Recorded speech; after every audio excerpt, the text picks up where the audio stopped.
నారా చంద్రబాబు నాయుడు పోటీ చేసిన కుప్పం నియోజకవర్గంలో టీడీపీ క్యాడర్ కు కౌంటింగ్ భయం పట్టుకుందా? కుప్పం ఫలితంపై ఇప్పటి నుంచే ఆందోళన మొదలైందా? వైఎస్ జగన్ పాలనలో కుప్పం ప్రజలు గతంలో ఎన్నడూ చూడని విధంగా లబ్ధి పొందటమే టీడీపీ భయానికి కారణమా? 3.5 దశాబ్దాలుగా కుప్పంలో గెలుస్తూ వచ్చిన చంద్రబాబులో కూడా భయం ప్రారంభమైందా? కౌంటింగ్ రోజు ఏం జరుగుతుందా అంటూ టీడీపీలో మొదలైన భయానికి కారణం అదేనా? Watch story. ఎన్నికల ఓట్లు లెక్కించే గడువు దగ్గర పడుతోంది. ఈ నేపథ్యంలో అన్ని పార్టీలు గెలిపోటములపై లెక్కలు వేసుకోవడంలో తలమునకలై ఉన్నాయి. ప్రధానంగా చిత్తూరు జిల్లా కుప్పం నియోజకవర్గంలో 3 దశాబ్దాలకు పైబడి టీడీపీ అధ్యక్షుడు చంద్రబాబు నాయుడు గెలుస్తూ వస్తున్నారు. సొంత నియోజకవర్గం చంద్రగిరిలో 1983లో ఓటమి తర్వాత చంద్రబాబు తన రాజకీయ ప్రస్థానాన్ని 1989లో కుప్పం నుంచి ప్రారంభించారు. ఎక్కువగా బడుగు బలహీన వర్గాల ప్రజలే ఉన్న కుప్పంలో చంద్రబాబు మాయమాటలు ఎదురలేకుండా పోయింది. అయితే వైఎస్ జగన్ ముఖ్యమంత్రి అయ్యాక 2019 నుంచి కుప్పం వాసుల్లో మార్పు మొదలైంది. ఇందుకు వైఎస్ఆర్సీపీ ప్రభుత్వం చేసిన సంక్షేమ అభివృద్ధి కార్యక్రమాలే ప్రధాన కారణం. కుప్పంలో తిరుగులేని నాయకుడిగా చలామణి అవుతూ వచ్చిన చంద్రబాబు గ్రాఫ్ క్రమంగా పడిపోతూ వచ్చింది.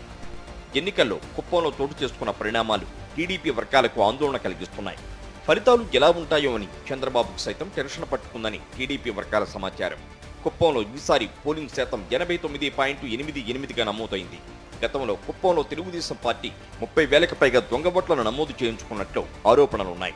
దొంగ ఓట్లతోనే చంద్రబాబు విజయం సాధిస్తూ వచ్చారన్న వాదన ఉంది.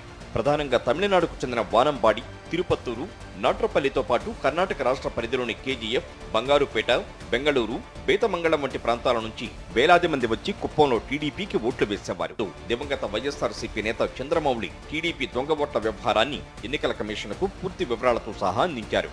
విచారణ జరిపిన ఎన్నికల కమిషన్ దాదాపు 20,000 ఓట్లను తొలగించింది. ఈ కారణంగానే 2019 ఎన్నికల్లో కుప్పంలో చంద్రబాబు మెజారిటీ భారీగా తగ్గిందని విశ్లేషకులు భావిస్తున్నారు. 2014 ఎన్నికల్లో 46,000 మెజారిటీ రాగా 2019 ఎన్నికల్లో చంద్రబాబు మెజారిటీ 30,000కు పడిపోయింది. 2019 ఎన్నికల ముగిసిన తర్వాత కూడా కుప్పంలో దాదాపు 20,000 టీడీపీ దొంగ ఓట్లు ఉన్నట్లు వైఎస్ఆర్ కాంగ్రెస్ పార్టీ నేతల పరిశీలనలో తేలింది. వీటిలో కేవలం 7-8,000 ఓట్లను మాత్రమే ఈసీ ద్వారా తొలగించగలిగారు.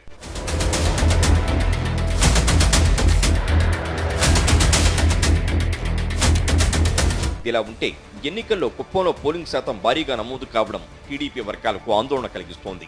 సీఎం వైఎస్ జగన్మోహన్ రెడ్డి తన 5 ఏళ్ల పాలనా కాలంలో కుప్పం వాసులకు పెద్ద ఎత్తున లబ్ధి చేకూర్చారు.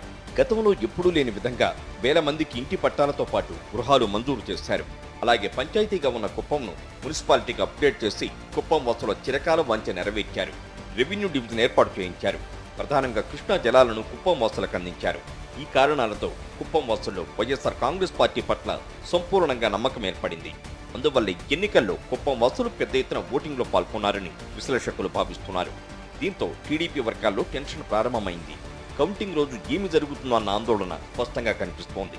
కొద్ది మెజారిటీతో అయినా చంద్రబాబు గెలవడం ఖాయమంటూ కుప్పం పచ్చ నేతలు మేకపోతు గాంభీర్యం ప్రదర్శిస్తున్నారు.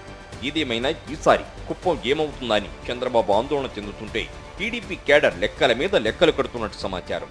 2019లో చంద్రబాబు మెజారిటీ భారీగా తగ్గింది. అందుకే ఈసారి టీడీపీ నేతలు బయటికి మేకపోతు గాంభీర్యం ప్రదర్శిస్తున్నా లోలోన మాత్రం ఆందోళనకు గురవుతున్నారనే టాక్ నడుస్తోంది.